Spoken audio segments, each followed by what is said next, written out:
नमस्कार दोस्तों, मैं राकेश कुमार स्वागत करता हूं आपको अपने चैनल इंदु विद्या पर।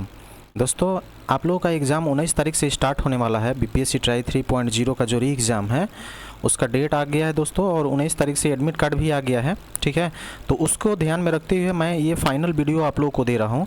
इसमें आप लोग रिवीजन कर लीजिए, और जो नहीं देखे होंगे, वो जो सारे पॉइंट्स आप लोग नहीं देखे होंगे उसको यहाँ पर देख लीजिए। आप लोगों को याद होगा दोस्तों, जो बीपीएससी टाई 3 का जो एग्ज़ाम हुआ था, उसमें मैंने 2-3 दिन पहले एक वीडियो आप लोगों को दिया था। उससे बहुत सारे क्वेश्चन आप लोगों को एग्ज़ाम में लड़ा था।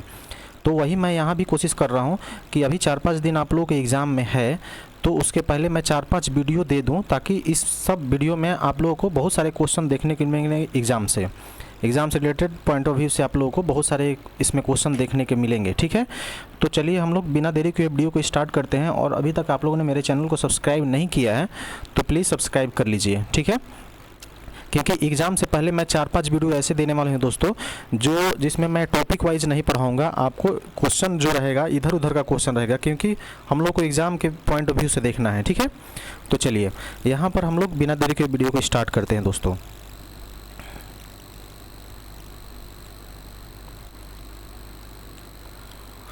चलिए देखिए, यहाँ पर पहला क्वेश्चन है कि मिशन दक्षता योजना के बारे में।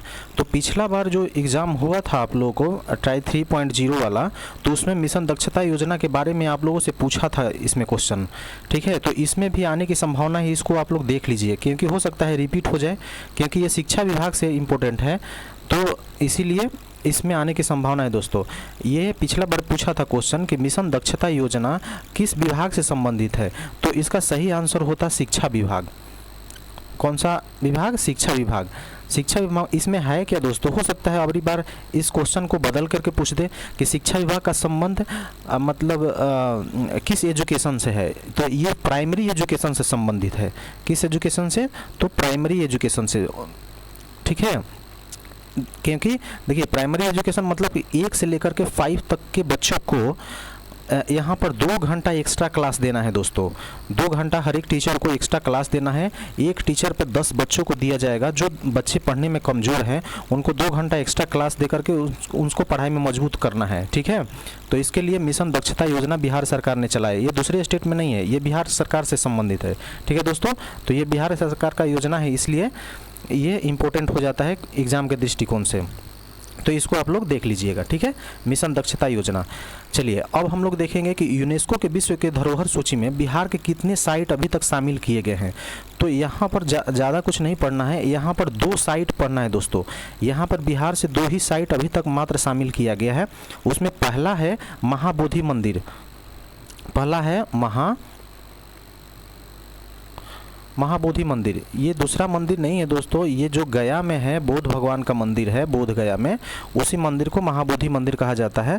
तो इसको शामिल किया गया। इसका डेट भी आप लोग याद रखिए, 2002 में इसको शामिल किया गया था। ठीक है, तो हो सकता है इसका डेट भी पूछ दे आप लोगों से, तो ये हो जाएगा। और दूसरा है आपको नालंदा विश्वविद्यालय। दूसरा है नालंदा विश्वविद्यालय। ठीक है, अभी आप लोगों ने ये न्यूज़ में भी रहा है, तो इसलिए हो सकता है कि पूछ ले नालंदा विश्वविद्यालय के बारे में। ये न्यूज़ में क्यों रहा है दोस्तों? क्योंकि भारत सरकार ने इसको फिर से चालू करने के लिए बजट का प्रावधान किया है, और इसको फिर से चालू किया जा रहा है नालंदा विश्वविद्यालय के बारे को। ठीक है, तो इसीलिए इसको पूछ सकता है कि नालंदा विश्वविद्यालय में यूनेस्को के विश्व धरोहर सूची में इसको कब शामिल किया गया था? तो ये 2016 में इसको शामिल किया गया। ठीक है, इसको किसने बनवाया था दोस्तों? तो ये कुमार गुप्त ने, ये गुप्ता पीरियड में बनवाया गया था। कुमार गुप्त ने बनवाया था, गुप्त काल में। ठीक है, गुप्त काल में इसको बनवाया गया था। ठीक है, तो ये आप लोग ध्यान रखिएगा, इतना सारा चीज़ यहाँ से ये पूछ सकता है। और एक तीसरा पॉइंट आप लोग यहाँ पर एक नोट कर लीजिए कि बिहार सरकार ने एक राजगीर में साइक्लोपियन वॉल है, साइक्लोपियन वॉल है, जिसको ये कहाँ पर है? ये राजगीर में है। इसको बिहार सरकार ने रिक्वेस्ट कर रहा है कि इसको विश्व धरोहर के सूची में इसको शामिल कर लिया जाए। विश्व धरोहर सूची में शामिल करने से फ़ायदा क्या होता है दोस्तों? क्योंकि बहुत सारा पैसा मिलता है वो ये यूनेस्को की तरफ से, और उसको रख रखाव के लिए, उसको देखभाल के लिए, तो इसीलिए उसमें शामिल किया जाता है। ठीक है, तो साइक्लोपियन वॉल जो राजगीर में है, तो वहाँ से आप लोगों को इसको शामिल करने के लिए बिहार सरकार ने रिक्वेस्ट किया है, इसको भी आप लोगों को देखना है। ये एग्ज़ाम के पॉइंट ऑफ व्यू से काफ़ी इंपॉर्टेंट हो जाता है। ठीक है दोस्तों, तो चलिए हम लोग अब यहाँ पर नेक्स्ट क्वेश्चन देखते हैं। नेक्स्ट है कि वर्तमान में बिहार विधानसभा के अध्यक्ष कौन है। ये क्वेश्चन आप लोगों को इम्पोर्टेंट है दोस्तों, ये पूछ सकता है। देखिए इम्पोर्टेंट इसलिए हो जाता है कि बिहार विधानसभा के अध्यक्ष अभी फ़िलहाल में नंद किशोर यादव जी हैं, नंद किशोर यादव। ठीक है, तो ये चर्चा में क्यों है दोस्तों, क्योंकि देखिए जब इनका शपथ ग्रहण समारोह हो रहा था तो उस समय नेता प्रतिपक्ष जो थे, नेता प्रतिपक्ष उनका नाम है तेजस्वी यादव। ठीक है, वो प्रतिपक्ष के नेता होते हुए भी इनका जो अभिनंदन है वो पैर छू करके किए थे, इनका आशीर्वाद लिए थे पैर छू करके। ठीक है, तो इसीलिए ये पॉइंट चर्चा में हो जाता है और बहुत सारा मीडिया में छपा हुआ था दोस्तों कि देखिए किस तरह से नेता प्रतिपक्ष तेजस्वी यादव ने नंद किशोर यादव, और हालांकि ये बीजेपी के नेता हैं, ठीक है, तो उनका पैर छू करके आशीर्वाद लिया था दोस्तों। तो बोल रहा मतलब मीडिया में ये चल रहा था कि देख लीजिए कितना सुहावना ये पल है कि किस तरह से नेता प्रतिपक्ष होते हुए जो विधानसभा के अध्यक्ष है उनका पैर छू करके उनका आशीर्वाद लिया जा रहा है। तो देखिए बीपीएससी का ये ट्रेंड रहा है। बीपीएससी का क्या ट्रेंड रहा है दोस्तों कि जो टॉपिक चर्चा में रहता है उससे ये क्वेश्चन बना देता है। ठीक है, तो हो सकता है कि आप लोगों को इससे क्वेश्चन पूछ दे, तो ये भी आप लोग ध्यान रखिएगा क्योंकि अभी चर्चा में है। चर्चा में और 2-3 पॉइंट है, वो सारा मैं करंट अफेयर का भी इसमें क्वेश्चन आप लोगों को कराने वाला हूँ। ठीक है, 6 महीने का करंट अफेयर का क्वेश्चन मैं इसमें कराऊंगा आप लोगों को। देखिए अभी प्रधानमंत्री जी का जहाँ जहाँ यात्रा हुआ उसके बारे में हम आप लोगों को बता देंगे कि क्या इंपॉर्टेंट है। अभी उनको रूस का सबसे सर्वोच्च सम्मान मिला है। ठीक है, ब्रिटेन का जो प्रधानमंत्री है वो चेंज हो गया है दोस्तों, उसको बारे में देखेंगे। हाँ, फिर यहाँ पर जो ये है ईरान देश है, ईरान का जो राष्ट्रपति है उसका मृत्यु हुआ है, तो उसके बारे में हम लोग देखेंगे यहाँ पर। ठीक है, तो ये सब सारे टॉपिक चर्चा में रहने वाले हैं, उससे क्वेश्चन आप लोग को बन सकता है एग्जाम में। ठीक है, तो चलिए इस वीडियो में हम सारा कुछ देखने वाले हैं, आप लोगों को बताने वाले हैं। चलिए नेक्स्ट है कि भारत में शिक्षा का विकास आप लोग यहाँ पर देखेंगे कि भारत में शिक्षा का विकास किस तरह से हुआ है। आप लोग शिक्षा विभाग से एग्ज़ाम देने जा रहे हैं दोस्तों, तो आप लोगों को इसके बारे में तो मालूम होना चाहिए कि किस तरह से भारत में शिक्षा का विकास हुआ है, कब विकास शुरू हुआ है। तो देखिए यहाँ पर थोड़ा सा आप लोग वीडियो में धैर्य बना कर रखिएगा तो मैं सारा चीज़ क्लियर कर दूंगा। एक बार आप समझ जाइएगा दोस्तों, तो फिर बार बार ज़िंदगी में आप लोगों को कहीं भी पढ़ने की ज़रूरत नहीं पड़ेगी, क्योंकि जो कहानी की तरह समझ लेता है उसको बार बार मतलब अगर एग्ज़ाम में इससे क्वेश्चन बनता है तो उसको ज़्यादा कुछ मेहनत करने की नहीं पड़ती है। ठीक है, तो यहाँ पर देख लीजिए शिक्षा का विकास में अगर हम लोग जाएंगे तो ये अंग्रेज़ों के समय में हुआ था दोस्तों। जब यहाँ पर अंग्रेज़ आए थे तो उसी समय शिक्षा का विकास देखने को मिलता है। ठीक है, उसके पहले पता नहीं लोग किस तरह से अपने जीवन व्यतीत कर रहे थे, लेकिन जो एनसीईआरटी बुक में है मैं वही चीज़ बता रहा हूँ आप लोगों को। आप लोगों को मालूम है ना कि 1764 में बक्सर का युद्ध हुआ था।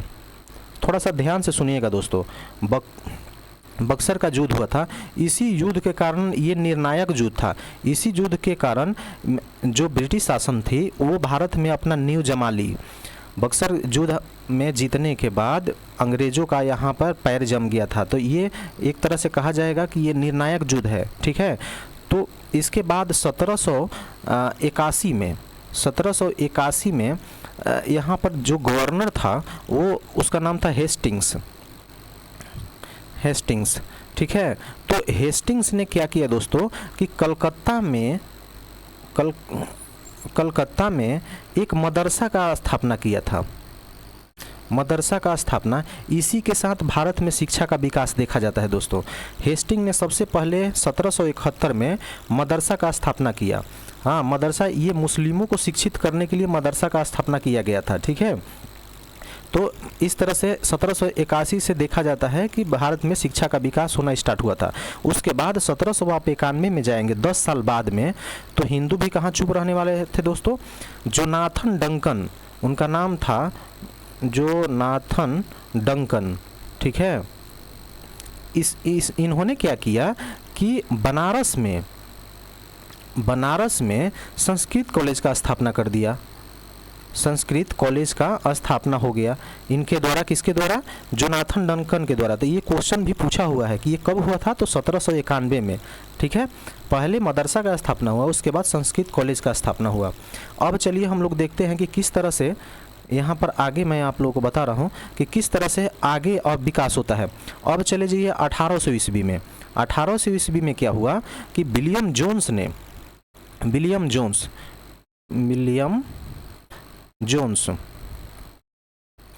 इसने क्या किया कि एशियाटिक सोसाइटी ऑफ बंगाल की स्थापना कर दी। एशियाटिक सोसाइटी ऑफ बंगाल, यहाँ पर बताएंगे, बहुत ही इंटरेस्टिंग फैक्ट आप लोगों को बताने वाला हूँ दोस्तों, आप लोग पहले वीडियो में बने रहिएगा। एशियाटिक सोसाइटी, ये भी क्वेश्चन पूछा हुआ क्वेश्चन है, सोसाइटी ऑफ बंगाल।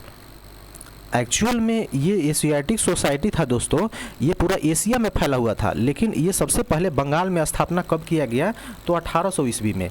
ये इंपॉर्टेंट डेट हो जाता है, इसको आप लोग ध्यान रखिएगा। जैसे ही इसने एशियाटिक सोसाइटी की स्थापना की, तो इसका जानते हैं उद्देश्य क्या था इसको स्थापना करने का?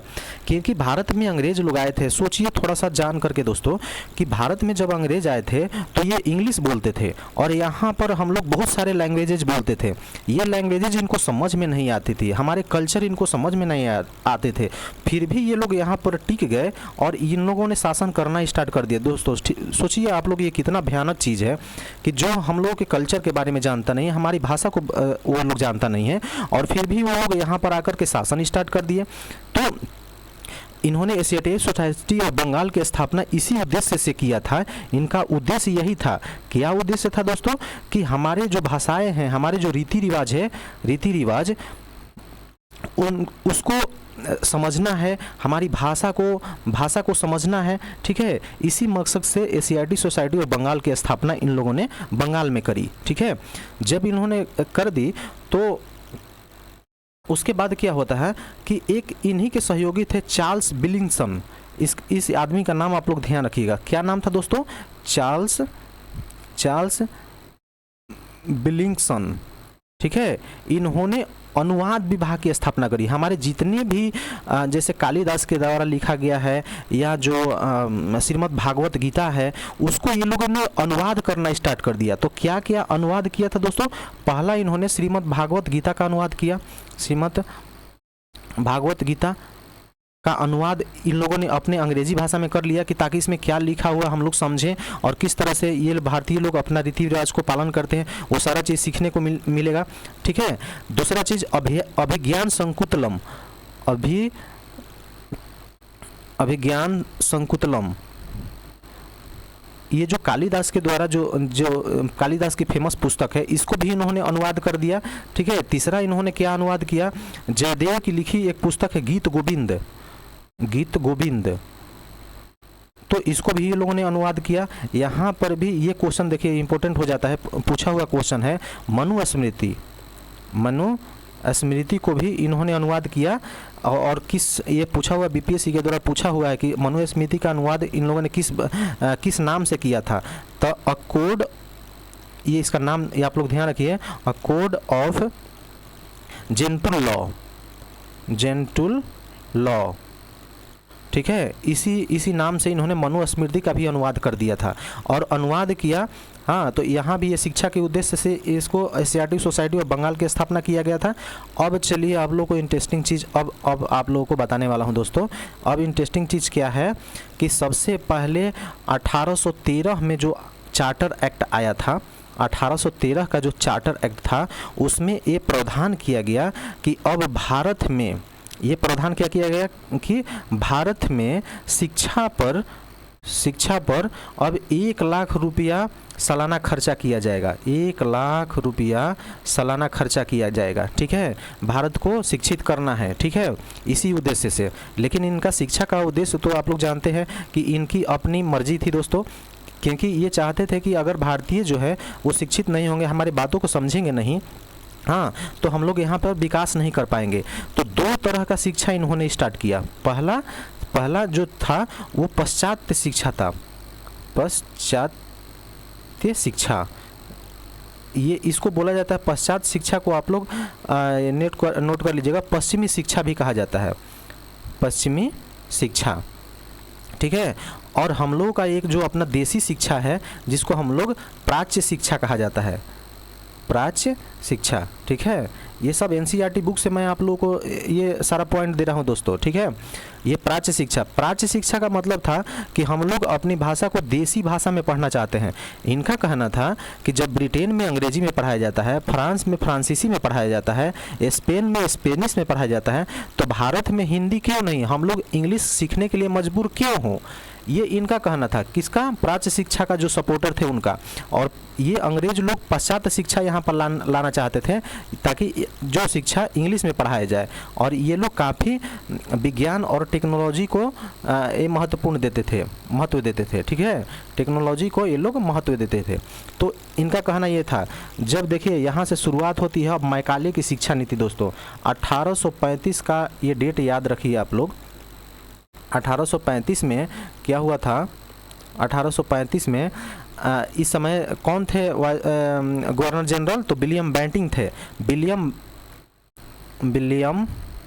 बेंटिंग, इन्होंने ही किसका समाप्त किया था दोस्तों, आप लोग सती प्रथा को इन्होंने बैन किया था। ये मालूम है ना आप लोग को, सॉरी ये हो जाएगा सती प्रथा।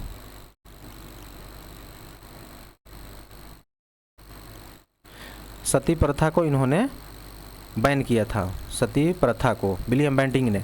इसी ने एक आदमी को, सॉरी 1835 में नहीं किया था ये सती प्रथा वाला, ये कब किया था, 1829 में। ये आप लोग ध्यान रखिएगा।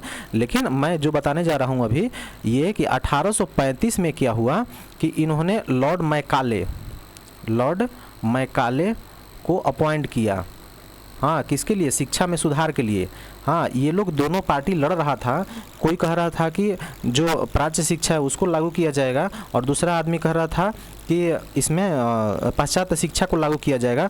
तो ये जो 1 लाख रुपया है वो किस मद में खर्चा किया जाएगा, इसके लिए विलियम बेंटिंग ने लॉर्ड मैकाले को अपॉइंट किया। और इसको जिम्मेदारी दी गई कि आप निर्णय करो कि जो भारत में शिक्षा देना है वो पाश्चात्य शिक्षा में देना है या प्राच्य शिक्षा, मतलब देसी भाषा में शिक्षा देना है या हम लोगों को इंग्लिश भाषा में शिक्षा देना है, ठीक है। ऐसा इसके ऊपर भार दिया गया। तो फाइनली इसने डिसाइड किया कि अब यहाँ पे भारत में जो 1 लाख रुपया है वो खर्चा किया जाएगा इंग्लिश भाषा पर, यानी पाश्चात्य शिक्षा पर खर्चा किया जाएगा, इसने ऐसा बोला, ठीक है।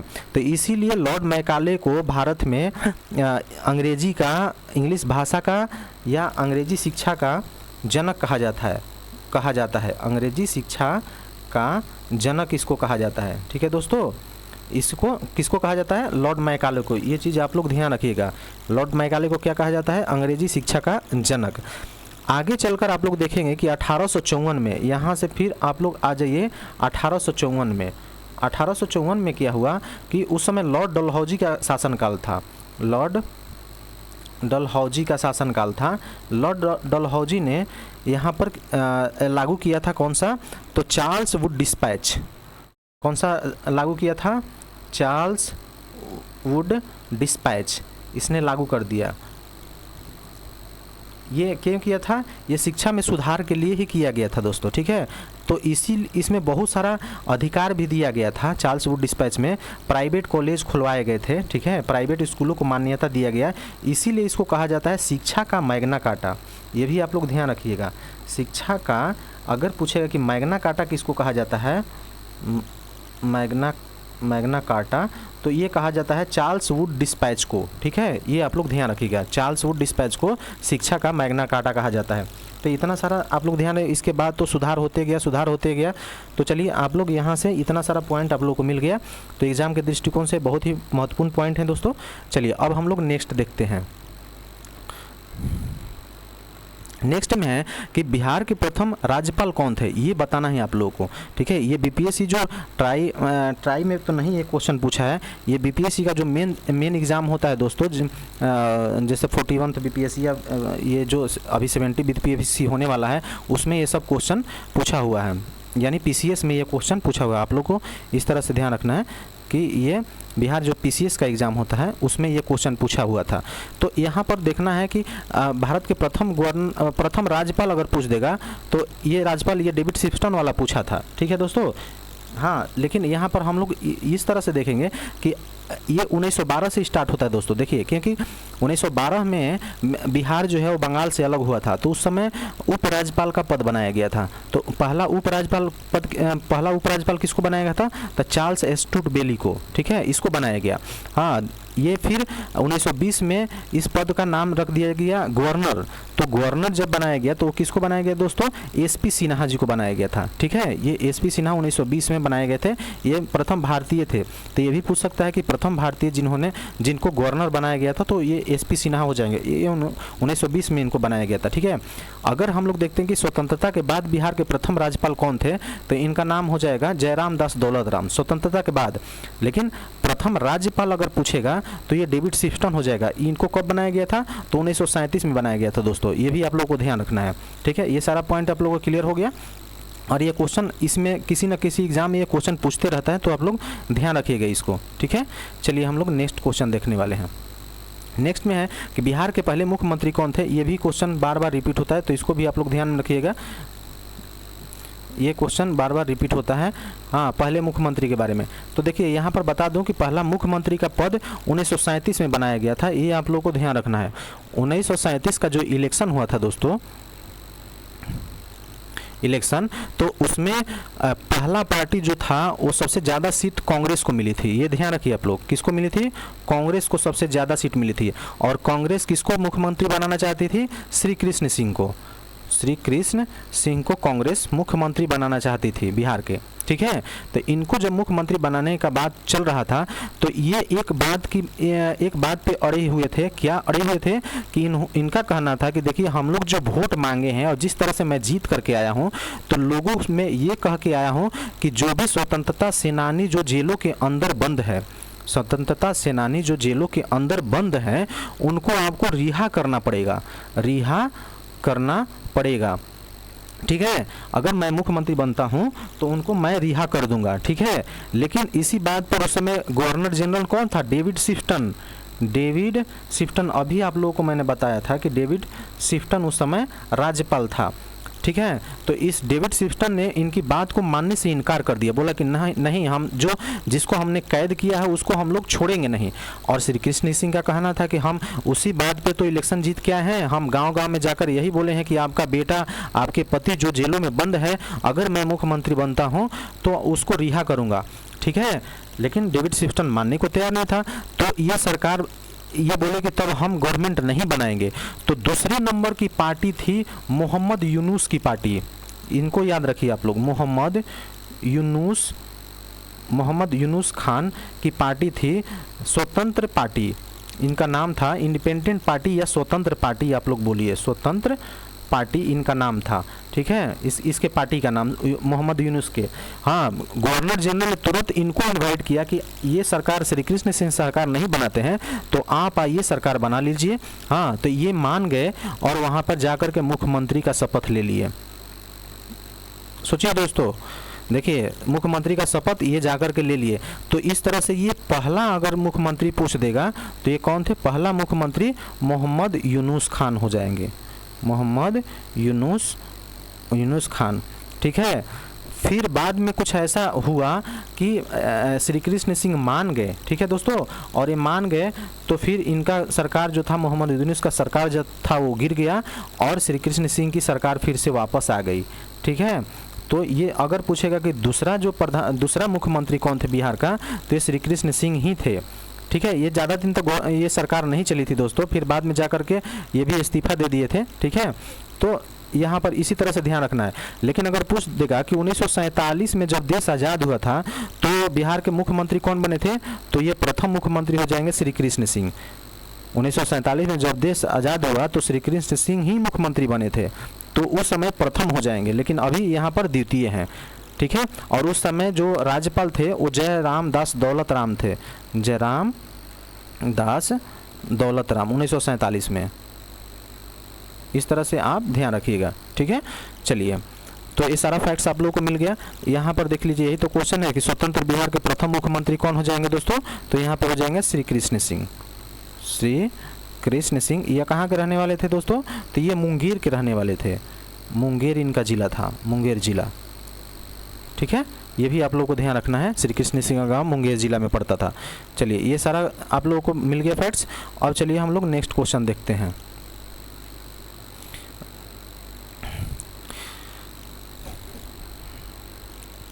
यहाँ पर देखिए बिहार में बौद्ध संगति से क्वेश्चन पूछता था, क्योंकि ये बहुत ही इंपॉर्टेंट है। बिहार में बौद्ध संगति, आप लोग को मालूम है ना कि टोटल 4 बौद्ध संगति हुआ था दोस्तों, उसमें से 3 जो है वो बिहार में हुआ था। इसमें से 3 जो है वो बिहार में हुआ था बौद्ध संगति। पहला जो हुआ था वो कहाँ हुआ था दोस्तों, तो ये राजगीर में हुआ था। राजगीर में हुआ था पहला। ये उस समय वहाँ का शासक कौन था, तो अजात शत्रु था, अजात शत्रु, ठीक है। तो इसके काल में पहला राजगीर में बौद्ध संगति हुआ। दूसरा कहाँ हुआ था, तो दूसरा वैशाली में हुआ था। ये वैशाली आप लोगों को मालूम है ना, गंगा जी के किनारे पड़ता है। कहाँ पर, पटना के समीप में, गंगा जी के उस पार।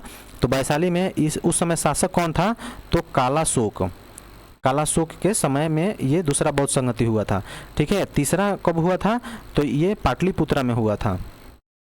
पाटलिपुत्रा में हुआ था या पटना कहिए, ठीक है। यहाँ पर कब हुआ था, कौन शासक था, तो उस समय अशोक थे, सम्राट अशोक, ठीक है। और चौथा कहाँ हो गया दोस्तों, तो ये चौथा हो गया था और यहाँ पर आपको कश्मीर में यही बिहार से अलग हुआ था दोस्तों, बिहार से अलग कश्मीर में हुआ था। इस समय कनिष्क के समय में बीपीएससी ने 69th बीपीएससी में एक क्वेश्चन पूछा था दोस्तों कि जो बौद्ध संगति हुआ था, तो देखिए इसमें घुमा करके क्वेश्चन क्या पूछ दिया था कि बौद्ध संगति हुआ था वो भगवान बुद्ध के मरने के बाद हुआ था कि उनके जीवित रहते हुए स्टार्ट हुआ था। तो ये देखिए घुमा कर क्वेश्चन पूछ दिया था। तो इसका आंसर होता कि मरने के बाद में, ठीक है। जब अजात शत्रु का समय चल रहा था उस समय जो थे वो भगवान बुद्ध का मृत्यु हो गया था, वो महापरिनिर्वाण प्राप्त कर चुके थे, ठीक है दोस्तों।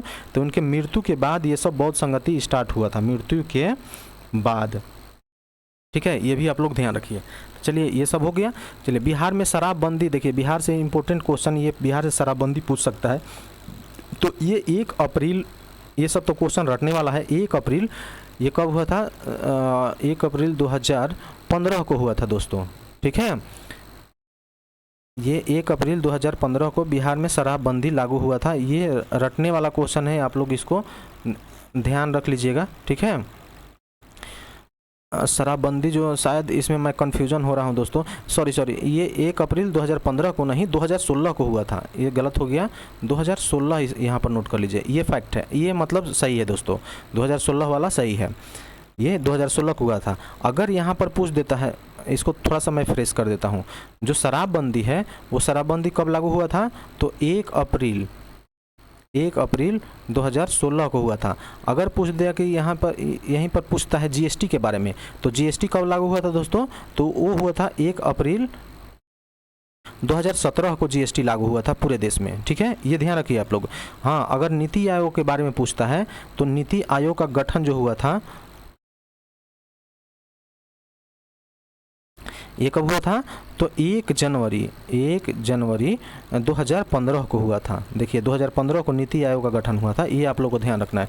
तो ये तीनों चीज़, ये बिहार के दृष्टिकोण से, बिहार एग्ज़ाम के दृष्टिकोण से ये तीनों इम्पोर्टेंट है। ये तीनों को आप लोग याद रखिए, ठीक है दोस्तों, ये तीनों आप लोग को इम्पोर्टेंट है। चलिए यहाँ पर और आगे चीज़ मैं बताऊँगा, तो देख लीजिए। चलिए हम लोग नेक्स्ट क्वेश्चन देखते हैं। नेक्स्ट में है कि बिहार से जीआई टैग किसको किसको दिया गया है, वो ध्यान रखना है। तो अभी फ़िलहाल में जो जीआई टैग दिया गया है उसके बारे में आप लोग ध्यान रखिए, उससे क्वेश्चन आप लोग को पूछ सकता है। तो यहाँ मरचा जो चावल है, मरचा चावल या मरचा धान बोलिए, ठीक है, तो इसको जीआई टैग अभी फ़िलहाल में दिया गया है। ये कितने साल के लिए दिया जाता है दोस्तों, तो ये 10 साल के लिए दिया जाता है, ठीक है। ये पश्चिम चंपारण में मरचा धान जो आज चाहे मरचा चावल ये पूछेगा, तो ये कहाँ पर होता है, तो पश्चिम चंपारण में, ये आप लोग ध्यान रखिएगा।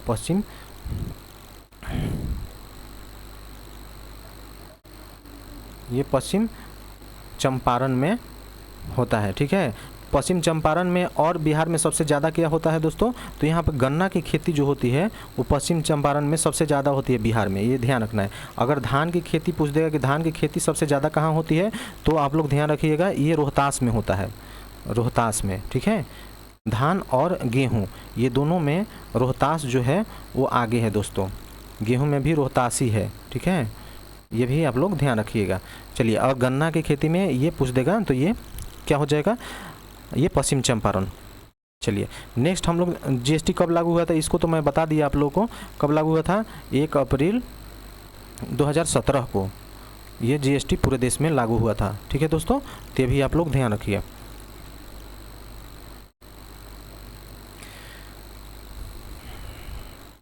चलिए हम लोग नेक्स्ट देखते हैं। यहाँ पर देखिए और क्या पूछता है बिहार से, तो बिहार स्पेशल में आप लोग को पूछ देता है कि मिथिला में कर्नाट वंश से क्वेश्चन आप लोग को पूछता है, तो इसकी राजधानी कहाँ थी, तो ये सिमरावगढ़ थी, सिमरावगढ़। मिथिला में कर्नाट वंश की राजधानी जो थी वो सिमरावगढ़ थी। नीति आयोग का स्थापना कब हुआ था, तो ये नीति आयोग का स्थापना 1 जनवरी 2015 को, 2014 में क्या हुआ था कि इनकी सरकार बनी थी, नरेंद्र मोदी जी की सरकार 2014 में बनी थी, और 2014 में सरकार जब बनी तो अगले साल 1 जनवरी को ही 2015 को नीति आयोग का गठन कर दिया गया था, ठीक है दोस्तों, तो ये इंपॉर्टेंट है, ये आप लोग देखिएगा, पूछ सकता है इससे क्वेश्चन। चलिए हम लोग नेक्स्ट देखते हैं। बंगाल के किस नवाब ने मुंगेर को अपना राजधानी बनाया था, तो मुंगेर का राजधानी किसने बनाया था दोस्तों, ये मीर कासिम था, बंगाल का नवाब मीर कासिम ने। यहाँ पर मैं आप लोग को बोला था कि जो सारे इंपॉर्टेंट पॉइंट है वही मैं आप लोग देखने वाला हूँ, ठीक है, यही सब क्वेश्चन एग्जाम में पूछता है। मीर कासिम ने मुंगेर को अपनी राजधानी बनाया था, और मुंगेर में ही बंदूक फैक्ट्री है, बंदूक फैक्ट्री की स्थापना ये मीर कासिम के समय में ही हुआ था दोस्तों, बंदूक फैक्ट्री की स्थापना मीर कासिम के समय में ही हुआ था, कहाँ पर, मुंगेर में, ये भी आप लोग को ध्यान रखना, मुंगेर, ठीक है। अब देखिए यहाँ पे लोकसभा का जो 18वीं लोकसभा है उसका ये क्रम याद रखिएगा, ये 18वीं लोकसभा का चुनाव हुआ है दोस्तों, और 18वीं लोकसभा में नरेंद्र मोदी को फिर से प्रधानमंत्री बना दिया गया। 18वीं पूछ सकता है, इसलिए ये 18वीं आप लोग ध्यान रखिएगा। अच्छा, यहाँ लोकसभा की सीट के बारे में अगर पूछेगा तो बिहार में कुल कितने सीट हैं, हाँ, तो बिहार में टोटल 40 सीट है दोस्तों, ये 40 सीट आप लोग ध्यान रखिएगा, कितना, 40 सीट बिहार में दिया गया है लोकसभा का। इसमें से 6 सीट जो है वो रिजर्व है, ठीक है, किसके लिए, एससी के लिए, एससी कैटेगरी के लिए 6 सीट रिजर्व है। एसटी के लिए कितना रिजर्व है, तो एसटी के लिए अगर पूछ सकता है तो यहाँ पर एसटी के लिए 0 रिजर्व है, हाँ, और ओबीसी के लिए, तो ओबीसी के लिए भी 0, ठीक है, इतना आप लोगों को ध्यान रखना है। अगर पूछ देगा कि लोकसभा में सबसे ज़्यादा सीट कहाँ पर है, तो यूपी में सबसे ज़्यादा सीट है, ये भी ध्यान रखना है, और राज्यसभा में भी यूपी में ही सबसे ज़्यादा सीट है दोस्तों, ये देखना है आप लोगों को। बिहार में टोटल 40 सीट है, ये आप लोग ध्यान रखिए। चलिए अब हम लोग नेक्स्ट क्वेश्चन देखते हैं। नेक्स्ट में है कि ये नालंदा विश्वविद्यालय के बारे में आप लोगों को पूछ सकता है, नालंदा विश्वविद्यालय के बारे में आप लोग जान के रखिए, ठीक है। तो एक मिनट दोस्तों, नालंदा विश्वविद्यालय को कब शामिल किया था इसमें यूनेस्को के विश्व धरोहर सूची में, तो 2016 में इसको शामिल किया गया था नालंदा विश्वविद्यालय को। और नालंदा विश्वविद्यालय के बारे में आप लोगों को क्या जानना है, तो इसमें नालंदा विश्वविद्यालय किसके समय में पूछ सकता है कि किसके समय में बना था, तो ये आप लोग, इसका सही आंसर हो जाएगा क्या, ये कुमार गुप्त के समय में, गुप्त काल में, ये भी पूछ सकता है किस काल में बना था, तो गुप्त काल में बना था, ये आप लोग ध्यान रखिएगा। इसको किसने ध्वस्त किया था दोस्तों नालंदा विश्वविद्यालय को, तो बख्तियार खिलजी ने, ठीक है, बख्तियार खिलजी ने इसको ध्वस्त किया था। ये बख्तियार खिलजी को किसने भेजा था दोस्तों, तो ये कुतुबुद्दीन ऐबक, जो दिल्ली में शासन कर रहा था, कुतुबुद्दीन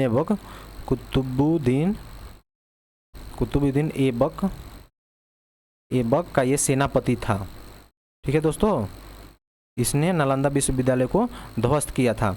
और अगर पूछ देगा कि नालंदा, देखिए बिहार में 3 विश्वविद्यालय है, एक नालंदा विश्वविद्यालय है, दूसरा उदंतपुरी विश्वविद्यालय है, उदंतपुरी विश्वविद्यालय, और ये दूसरा हो जाएगा, तीसरा हो जाएगा विक्रमशिला विश्वविद्यालय।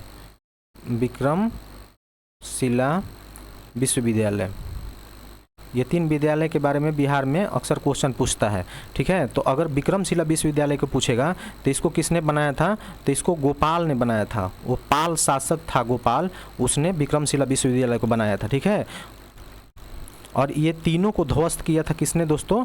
तो ये बख्तियार खिलजी ने, बख्तियार खिलजी ने तीनों को ध्वस्त किया था दोस्तों। ठीक है, ये आप लोग ध्यान रखिएगा। चलिए, ये सारा कुछ हो गया।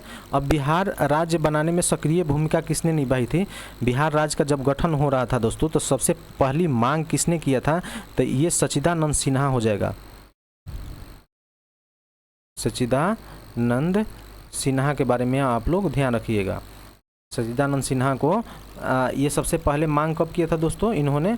तो 1906 में ही सबसे पहले इन्होंने मांग किया था। और एक पत्रिका भी इन्होंने निकाली थी, पत्रिका भी निकाली थी। उस पत्रिका का नाम क्या था? द सेपरेशन ऑफ बिहार, ये पत्रिका का नाम था दोस्तों। तो ये आप लोग ध्यान रखिएगा। तो सबसे पहले मांग इन्होंने ही किया था, और ये तब जा कर के 1912 में बिहार जो है वो बंगाल से अलग हो गया था। बंगाल से अलग हो गया, और अलग होते ही कौन सा यहाँ पे उपराज्यपाल का पद बनाया गया था? तो उपराज्यपाल सबसे पहले किसको बनाया गया था? तो चार्ल्स स्टुअर्ट वेली को सबसे पहले क्या बनाया गया था? यहाँ पे उपराज्यपाल बनाया गया था 1912 में। ठीक है, और इसी साल 1912 में ही कांग्रेस का अधिवेशन बिहार में रख दिया गया, बांकीपुर पटना में। तो कांग्रेस का बांकीपुर अधिवेशन पूछ देगा कि कब हुआ था, तो ये आप लोगों को ध्यान रखना है, ये 1912 में ही हुआ था। ये कहाँ, इसके कौन अध्यक्ष बनाए गए थे दोस्तों? तो R.N. मधोलकर के बारे में आप लोग ध्यान रखिएगा।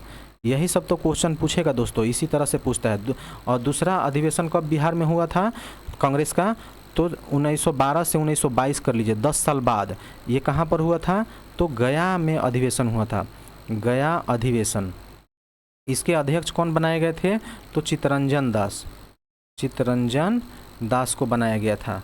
इसी गया अधिवेशन में चित्तरंजन दास ने कांग्रेस अध्यक्ष पद से इस्तीफा दिया, और जाकर के इन्होंने स्वराज पार्टी का गठन किया।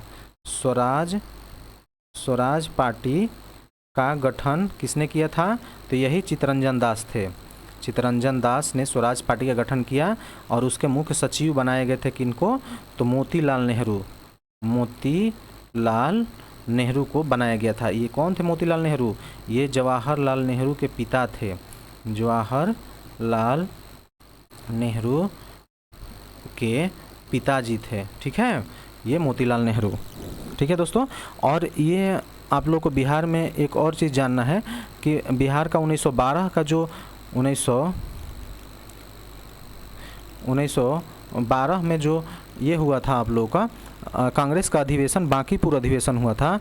बांकीपुर अधिवेशन जो हुआ था, इसमें क्या हुआ था दोस्तों? तो जवाहरलाल नेहरू इनको पहली बार ये कांग्रेस के अधिवेशन में भाग लिए थे, यहीं बांकीपुर वाला में। ठीक है, तो ये भी ध्यान, ये इम्पोर्टेंट हो जाता है कि बांकीपुर अधिवेशन में ही जवाहरलाल नेहरू पहली बार शिरकत किए थे, या पहली बार भाग लिए थे। ठीक है दोस्तों, तो ये भी आप लोग ध्यान रखिएगा, बहुत ही इम्पोर्टेंट है ये। चलिए,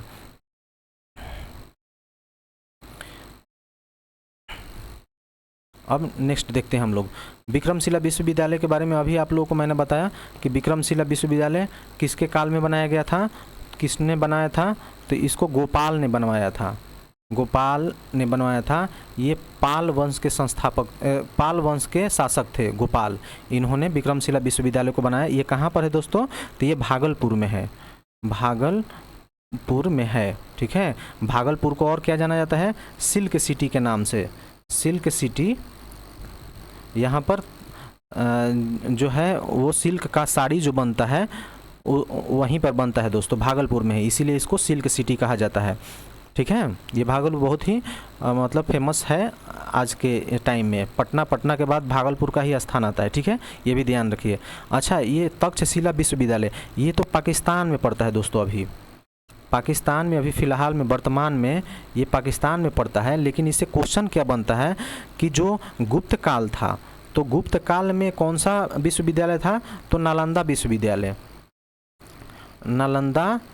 विश्वविद्यालय था, ठीक है। लेकिन ये मौर्य बोलता है कि मौर्य काल में सबसे शिक्षा का सबसे महत्वपूर्ण केंद्र कौन था, किस काल में, मौर्य काल में। तो मौर्य काल में अगर पूछेगा तो ये तक्षशिला हो जाएगा, तक्षशिला विश्वविद्यालय,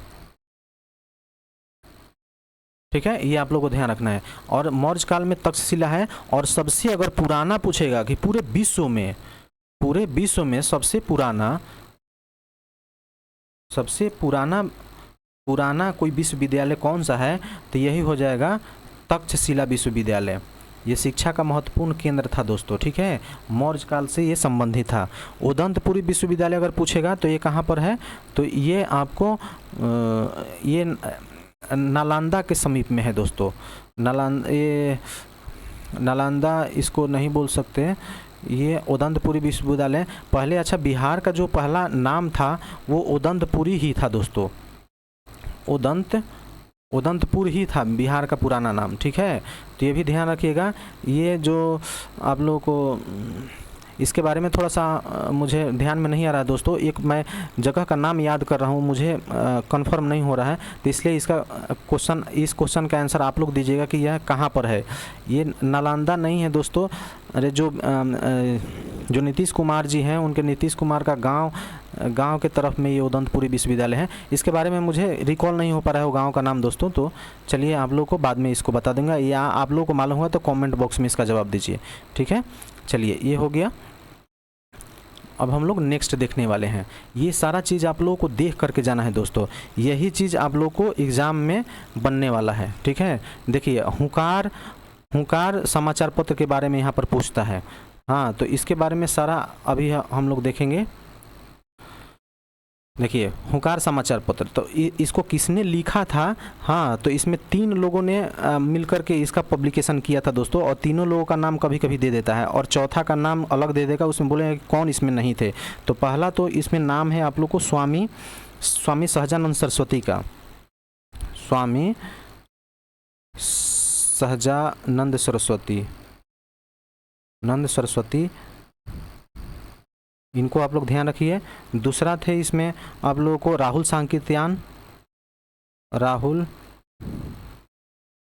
सांकृत्यायन, ये महापंडित इनको कहा जाता था दोस्तों। इनके बारे में मैंने पिछले वीडियो में आप लोगों को बताया है अच्छे से।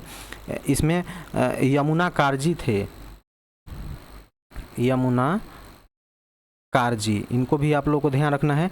3 लोग इसमें शामिल थे, ठीक है। एक और पूछ देता है कौन सा, दशेर कथा के बारे में, दशेर कथा के बारे में कि दशेर कथा के लेखक कौन थे, तो सखाराम गणेश देवस्कर, कौन थे, गणेश देवस्कर, इनका भी नाम आप लोग ध्यान रखिएगा। इसके बारे में भी पूछता है, बीपीएससी ने पूछ दिया है।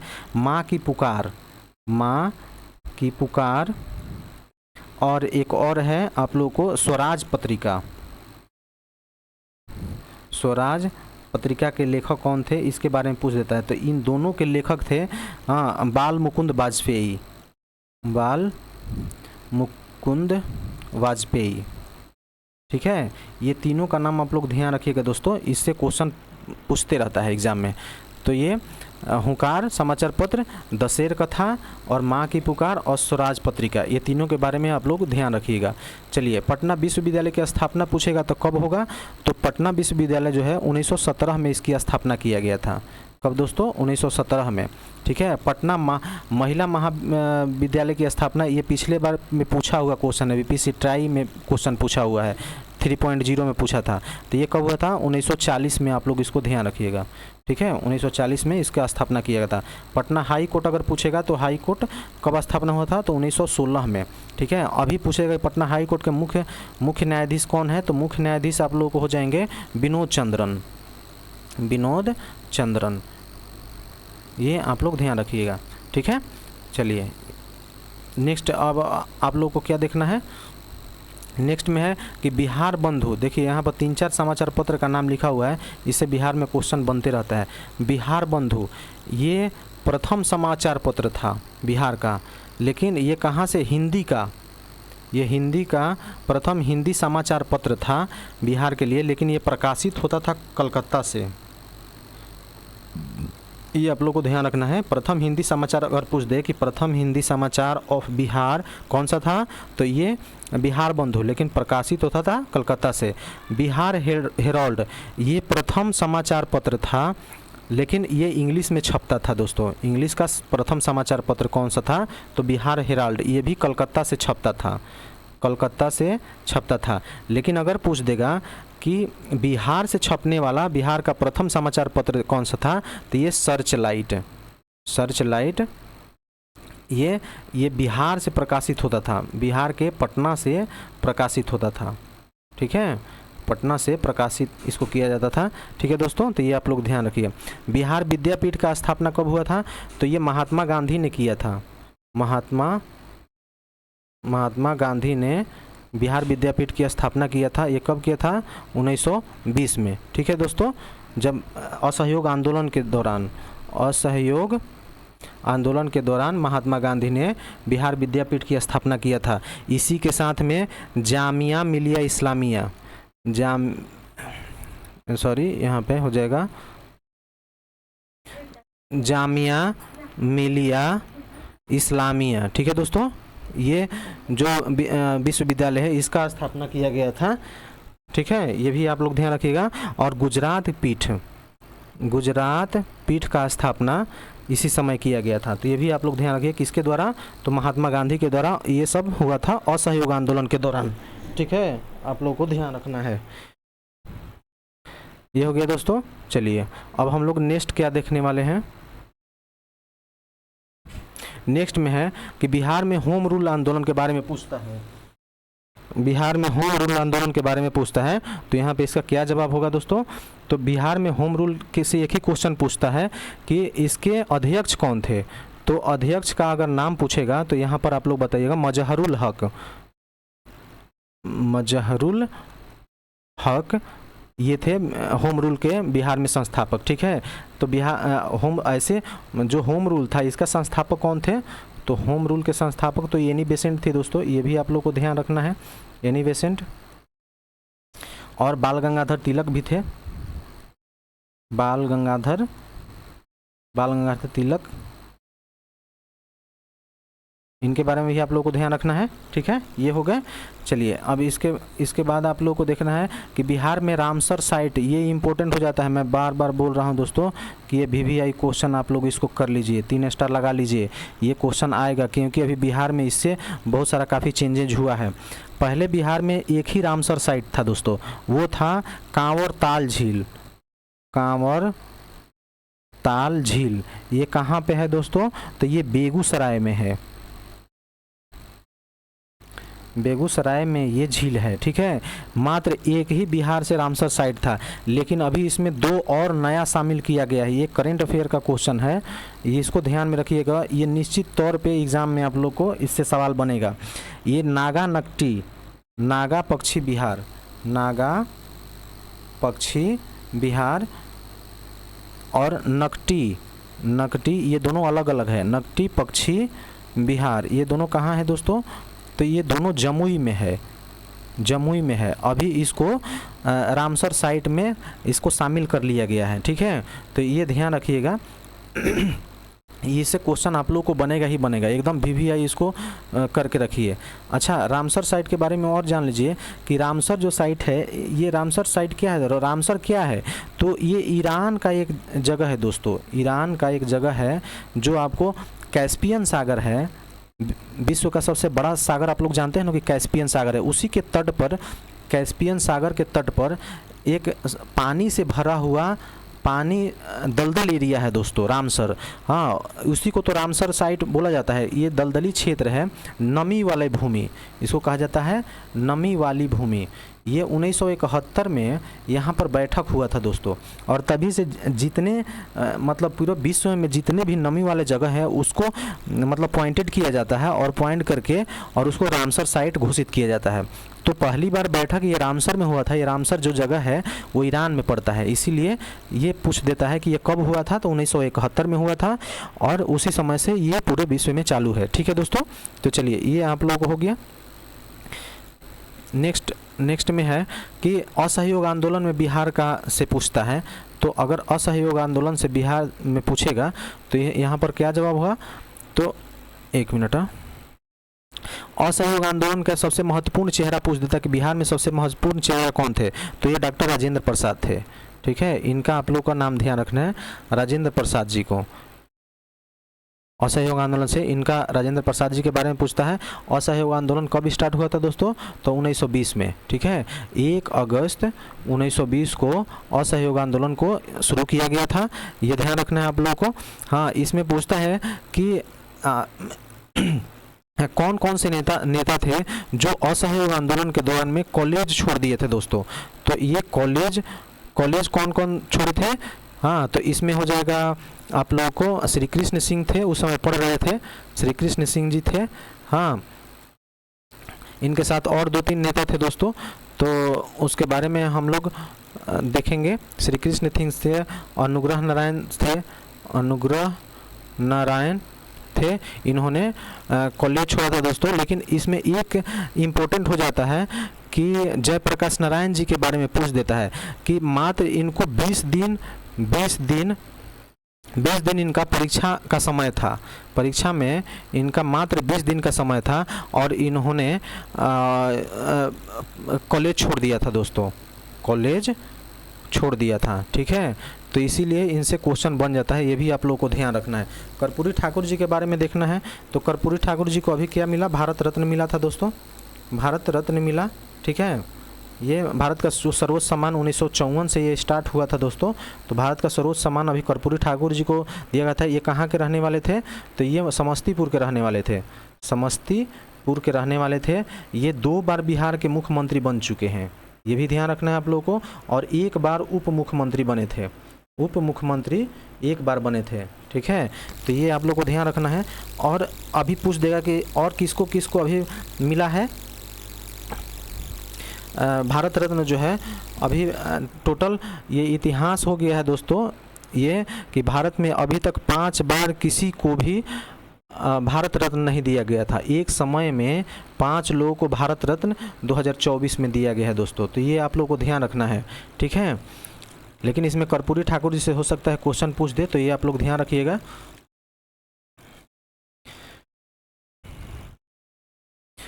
ठीक है दोस्तों, तो आज के वीडियो में हम इतना ही। अगला वीडियो का आप लोग इंतज़ार कीजिए और आगे बहुत सारे इंपॉर्टेंट क्वेश्चन आप लोगों को बताने वाला हूँ।